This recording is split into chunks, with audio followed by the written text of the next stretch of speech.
تا حالا 100% واسه هممون پیش اومده. 1000 بار گفتیم میخوایم از فردا شروع کنیم، کتاب بخونیم و زندگیمون رو جمع و جور کنیم. حالا صبح میشه، پتو ما رو بغل کرده و میگه بمون عزیزم، اینجا نمیخواد بری. من اینو 1000 بار تجربه کردم. میدونی دقیقاً چه زمانی درک میکنی که واقعاً کجای زندگی هستی؟ منظورم یعنی چی؟ یعنی که واسه هممون پیش اومده که یک زمانهایی یک دفعه یک تلنگری میخوریم، قشنگ حس میکنیم که از زندگی عقب تریم. مثلا یکی از زمانه این میتونه باشه اون تنهایی، میری توی آینه خودتو نگاه، بعد اتفاقی میفته چیه؟ هیچی. به خودت میگی که یک حسی درونت، نجوایی درونت میاد بالا، میگه که تو خیلی کارهای عقب افتاده داری، خیلی کارهایی که هنوز انجام ندادی، خیلی هدفها داری، خیلی آرزوها داری، ولی واسه شون تلاش نمی کنی. هی رو مخته این صبح زود بیدار شدن، هی این کاهش وزن رو مخته، هی این ورزش رو مخته، هی این بیزینس روی مخته. موندی واقعا چه کار کنی؟ منم دقیقاً همچین حسی رو داشتم. جلو آینه وایستادم، بعد یک دفعه یادم افتاده آخ من این کار انجام ندادم. چرا من هر روز صبح زود بیدار نمیشم؟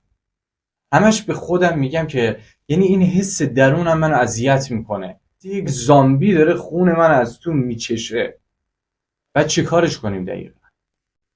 اومدم یک دفعه یکی از این روزایی که جلو آینه وایستادم یک تلنگری بهم خورد. به خودم گفتم 30 روز من یک سری کارهایی رو ادامه میدم و عادتهای خوبی رو میسازم و یک سری کارهایی مثل فست فود، مثل فیلم زیاد نگاه کردن، مثل سریالای زیاد نگاه کردن رو میذارم کنار. من میخوام صبح زود بیدار شم و این داستان رو میخوام واسه تو تعریف کنم. بذار ابتدا یک چیزی رو میخوام بهت بگم. انگیزه مثل خیلی از دوستای ما، میدونی قضیه چیه؟ اینه بهمون میگن کمکت میکنیم، خیلی چاکرم، بله 100% کمکت میکنم، ولی کمکت میکنم راحت میکنم. دقیقا مثل خیلی از این دوستایی که هم من دارم هم شما دارید. خیلی واسه هممون پیش اومده مثلا آلارم گوشیمون رو میذاریم برای ساعت 5:45 صبح. فردا صبح میشه ساعت 5:45. یک دفعه آلارم گوشی شروع میکنه به صدا. بعد چه اتفاقی میفته؟ هی من سعی میکنم اون دکمه اسنوز، اون دکمه رو بزنم که دیگه ساکت شه. هی میزنم باز دوباره 5 دقیقه بعد، هی میزنم باز 5 دقیقه بعد، باز میزنم 5 دقیقه بعد. خیلی واسه هممون این مسئله پیش اومد. من یه روزی دیگه تصمیم گرفتم واقعا ساعت 5:45 صبح بیدار شم و دوش آب یخ بگیرم.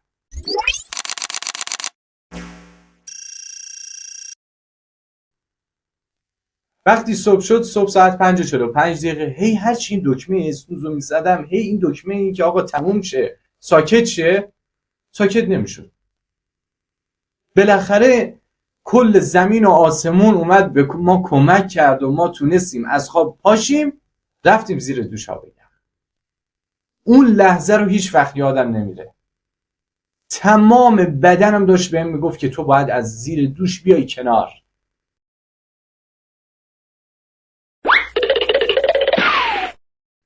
حتما اونایی که دوش آب یخ گرفتن این حس رو تجربه میکنن. وقتی بدنت خیلی آب سرد بهش میخوره، دمای بدن یک دفعه میاد پایین، حس میکنی که واقعا یعنی بدنت داره بهت حرف میزنه، میگه برو کنار، دارم نابود میشم. و وقتی که تو زیر دوش آب میمونی، واقعا یک حس قدرت به دست میده که تو نسبت به خودت خود کنترلی داری. این اولین قدمی بود که حس قدرت رو احساس کردم. این روز اول کاریم بود. روزی بود که واقعا احساس قدرت رو گرفتم. هی گذشت و گذشت و گذشت. اومدیم روز 4.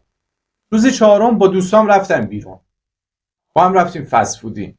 گفتم خیلی خوب، اینا میخوان پیتزا سفارش بدن. اینا ما یه ماست یونانی سفارش دادیم با یک کم سالاد سزار. این عزیزان همه فست فود سفارش داده بودن، ساندویچ سفارش داده بودن. همه دور هم نشسته بودیم. من با یک کاسه ماست یونانی با این همه پیتزا و ساندویچ دور و اطرافم. یعنی قشنگ از چشمای دوستان متوجه می شدم که اینا منو میخوان ببرن بیمارستان بستری کنن، ولی بازم ادامه دادم. هی ادامه دادم. روز 10 خیلی یک روز خسته بودم. با خودم گفتم که بذار امروز 30 دقیقه مدیتیشن انجام بدم. من لازم دارم به خودم کنترل پیدا بکنم. نشستم به خودم و خدا فکر کردم. گفتم خدای شکره بابت همه چیز. همین که امروز تونستم روتینم رو دوباره ادامه بدم. هی این مدیتیشن رو ادامه دادم. هی احساس خوب پیدا کردم و فهمیدم که واقعا مدیتیشن چه نعمت بزرگیه. میدونی یک چیزی که انسان رو با بقیه موجودات متمایز میکنه دقیقاً همینی که انسان میتونه فکر بکنه و میتونه با قلبش احساس بکنه شرایطی که درش وجود داره. منظورم اینه که زمانی که شما احساس کنی که توی یک شرایط درستی هستی، حس خوب بهت دست میده. احساس میکنی که واقعاً خوشبختی تو این زندگی. احساس مفید بودن را میگیری. تنها موجودی که توی این کهکشان راه شیری میتونه احساس مفید بودن بگیره و مهمترین احساس دنیاست همین احساس مفید بودن. رسیدیم روز 20، روز 21. تغییرات بدنیم و تغییرات ذهنیم رو قشنگ درک میکردم. میدیدم دیگه واقعا دارم توی یک لول دیگه ای زندگی میکنم.